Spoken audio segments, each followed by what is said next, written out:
And welcome back to the second segment of our show this morning.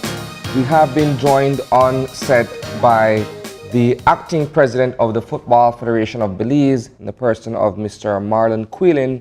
And as we mentioned prior to the first segment of the show, Jimmy, we will be having an extensive sit-down conversation with President Kuylen to discuss all things football and the state of affairs of the Football Federation of Belize, insofar as the different events that have been happening on the political level within the organization. Yeah. That being said, good morning, Mr. Kuylen. Good morning. Thanks for having me. So let's talk about the actual what happened on Saturday. So we know that the elections didn't take place. Yeah. Tell us what led up to that. Well, the 5 of the 8 affiliate members had some issues and had certain demands that I'm yet to receive, by the way. But they thought that they needed to take a stance for the Electoral Committee and the Electoral Appeals Committee rejecting the nominations of 3 aspirants. Therefore, they decided to not show up, whereby quorum could not be met, and therefore the elections could not be held. So our statutes state that if quorum is not, if you don't have quorum, then within 24 hours, you have it, you call it again at the same place, same time. And so we did. And sure enough, only 3 of the affiliate members showed up, so the elections could not be held. However, we could have voted on the other items on the agenda, Yeah. which we started to do, but the members decided, surprisingly, to not go ahead with it. Therefore, we are where we are today. Let me ask you a question here, Marlon. Why is the management of association football in Belize such a divisive thing, whereas the FFB is a house divided? You can't seem to come together as one body and be able to effectively carry out the functions of this particular organization. Unfortunately, whenever the politics gets involved, it brings out the ugly side of it. Because the elections were not completed last year, and the affiliates knew that elections for the 2 vacant spots would have been held this year, there were pockets of loyalties, going in all different directions. And try as hard as I may, I could not bring everybody together to just try to form a vision where we can put football and the youths in the forefront. Yeah. And rather than all this undermining and backbiting and it was very discouraging, but I held my ground and I did it as best as I could. The first year was, for the first 3 months or so, it was more an analyzing and assessing period for us to see where the weaknesses were, to find out where the funding could be better, try to streamline and see how we could better the operations of the secretariat. And then, because we have access to more funding from FIFA now, we had to come up with a 4-year strategic plan. Now, when we took over last year, there was nothing in place. So we had to start from scratch. There was no structure, there was no plans, we didn't have a vision, a mission, core values, objectives, nothing we had. So for the better part of a year was spent in a conference room huddling for hours and hours on Saturdays, trying to come up with this plan. And we had a June 1st deadline, which we met. And I'm now sharing it with you. I sent it to you earlier. So that you can see the direction now that we're trying to head. And the plan focuses on our youths and females. Because when we look at, we get complaints all the time about the same old players forming our national team, going out to play internationally. And when you look at 5 of the awards that were given out in our last semi-professional tournament, those awards were won by players 29, 30, 36 years old. So it shows that there's a disparity. We did not have a robust or even a youth plan in place. And now we are where we are now, and we can't compete yet in the region because all the other countries are going ahead of us because they have their plans in place. Now, our people are very impatient. They want to see results now. Unfortunately, that won't happen. It'll take a few years because now, with the plans we have in place, and once we start to roll out these programs, then the youth will have opportunities to be playing a lot. And this is where we're trying to head. But now, we're being hindered by the politics. Let me ask a question real quickly here. You mentioned earlier that when you took over the helm of the FFB in an interim capacity last year, there was no plan in place insofar as the direction in which the organization would lead in terms of developing football in the country. Yes. That is one thing that you mentioned. However, if I'm not mistaken, you were at that time the first vice president of the FFB, correct? No, Mr. Chuk was the first Mr. vice Chuk was the president. first I was vice an executive member. You are an executive member. Right. Good. All that to say this, as a member of the executive body of the FFB, didn't you guys have, I would want to think, several, if not multiple opportunities to come forward and say, look, under the tenure of the immediate past president, if I may, we need to get this thing in order.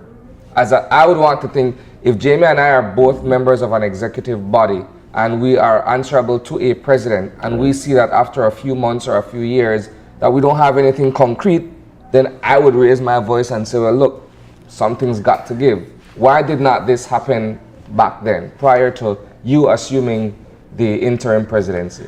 Well, if we go back, you will recall that we had a lot of problems with the former executive because after a few months we realized that the president at the time was going in a different direction.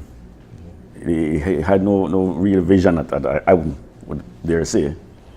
I personally brought in a strategic planner to give us a presentation. He gave us about a 30-40 minute presentation.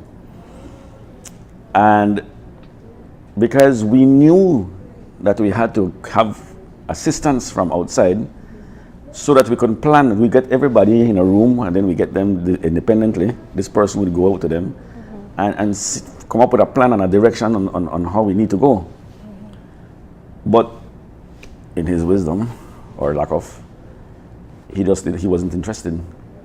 And the other problems we had was that he wasn't following the statutes. And it led to a lot, we revolted a lot in that period, in that 4-year period. And then he tried several times to suspend the whole executive, and it was a whole mess. And that's why we formed our own slate, Mr. Chuk, Mr. Gamis, and I, with 2 other persons, and we ran against him. And then you know the results of that. But yes, we didn't just sit by and not do anything about it. We tried very hard to. I can imagine it's hard to bring a team together when there's so many pockets of dissension, and despite having the will and the determination to change things around, you still want to encourage a sense of unity. Moving forward, if you do end up landing the presidency again, how do you attempt to accomplish that? Well, firstly, we need to sit with the 5 affiliates that did not attend. Okay.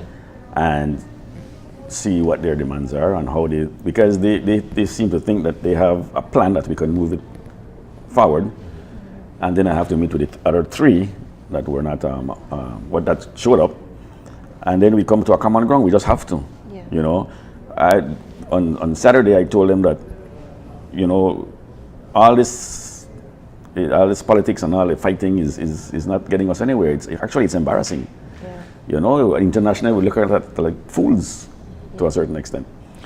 And I had requested that whoever wins, that the people that are there, the leaders, give respect to the person that wins, Yeah. and that they form a plan and get this thing going, man. I mean, the funding is available. We have the plan in place. Now it's just go and access it and let's go, you know. But unfortunately, we are where we are. But I must say that I think good things will come of it. The message was loud and clear. 1 year was not enough. We could have only done so much. Yeah. Our hands were tied too with some contracts that were signed and different things that but now we have to bite the bullet, do what we have to do. There are too many people in football that they have their own agendas, and football is not really at heart for them. And quite frankly, it needs a good purging.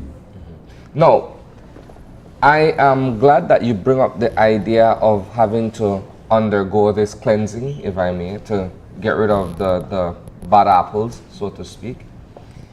However, when we interviewed with the CONCACAF representative on Saturday, following the conclusion of what ought to have been the actual Congress with the elections and all of that, he made it clear that this has been the third contentious, consecutive as well, failed or disruptive process coming out of Belize. And I would want to think that it harkens back to the days of Bertie Chimilo when they were trying to remove him from office as well. Yes. And it continues in succession, so forth. My thing is, and I believe it's a sentiment that is widely held by other Belizeans, and I've brought this to your attention before. You have a situation where you have the power players fighting at the top, but at the bottom where the athletes really are and where that development and that progress really needs to be made, it would seem from the outside, I'm not a football aficionado and someone who's in the know insofar as FFB politics, but from the outside looking in, it would seem as if though the players who ought to be on the field playing are the grass that is being trampled upon when the elephants are rumbling, so to speak. Yes, they are, unfortunately.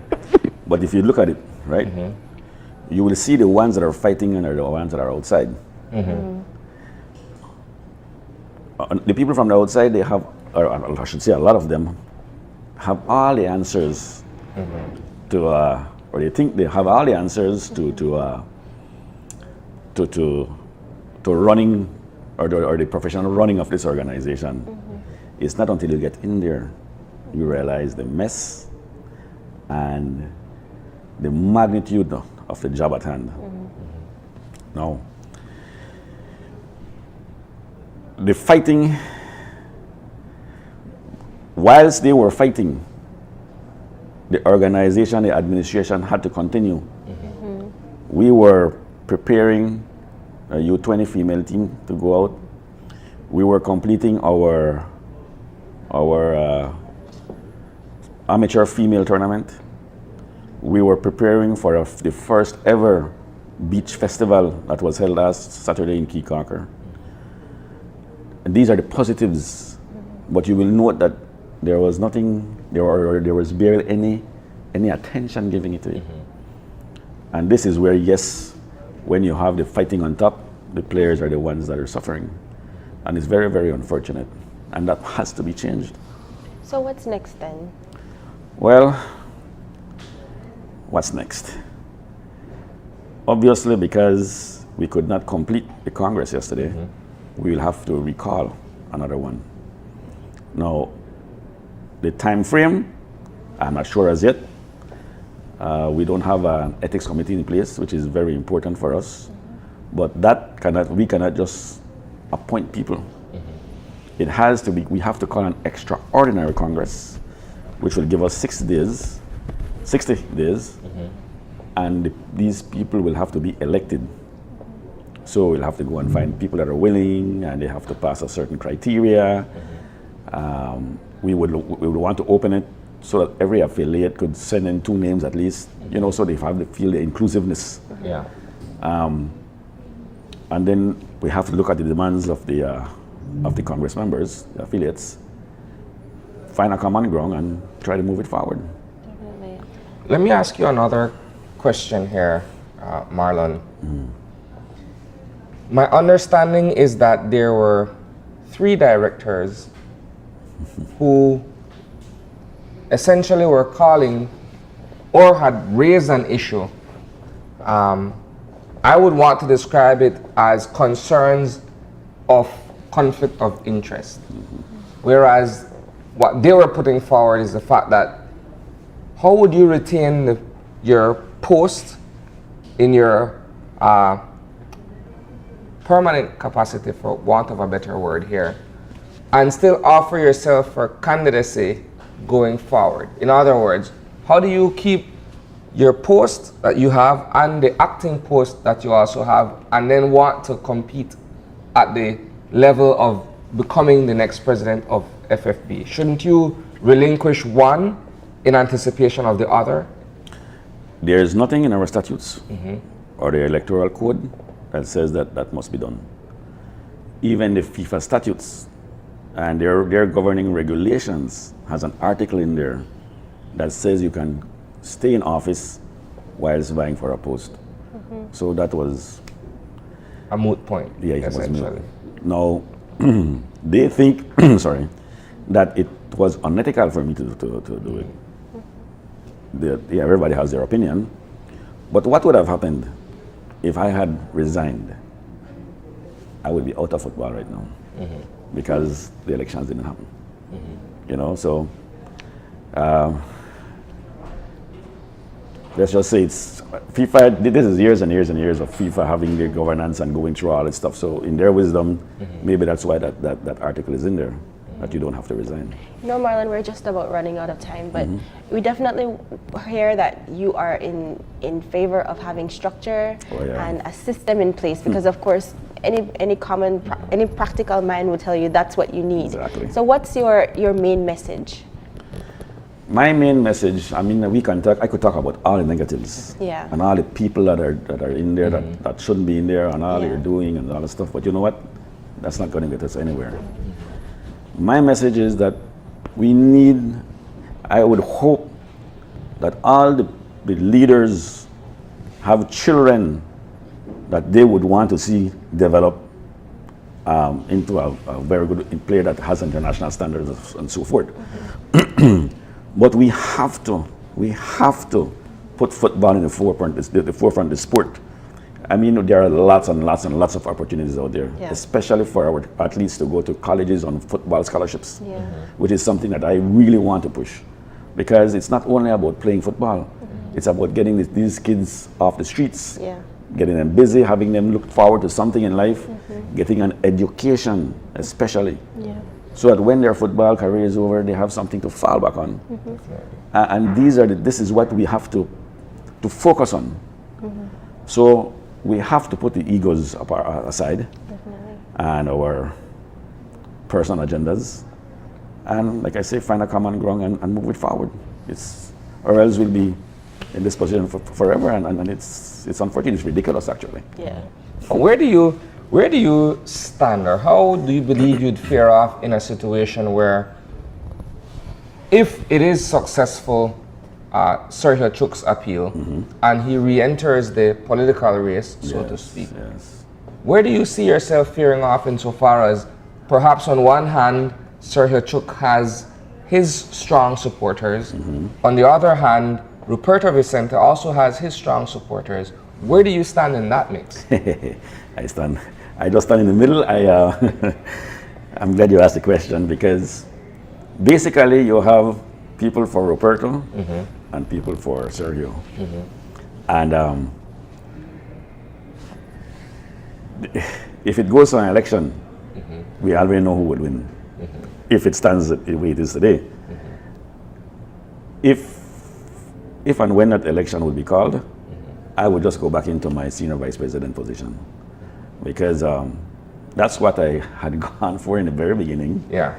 And it just so happened that I ended up leading the organization, and I'm doing the best I can.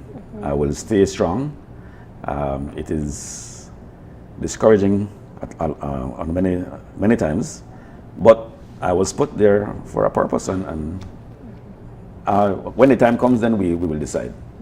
Definitely. Well, Marlon, we want to wish you all the best, and especially all the best to the Football Federation of Belize, that the elections do take place, and that the process is able to be executed in the most timely and best way possible. Thank you for being here today. Thanks for having me. All right, we're going to take a really quick break, and when we come back, it's to talk to representatives from ICA, from NICH, about how we can teach children about all kinds of stuff using puppets. So stay tuned.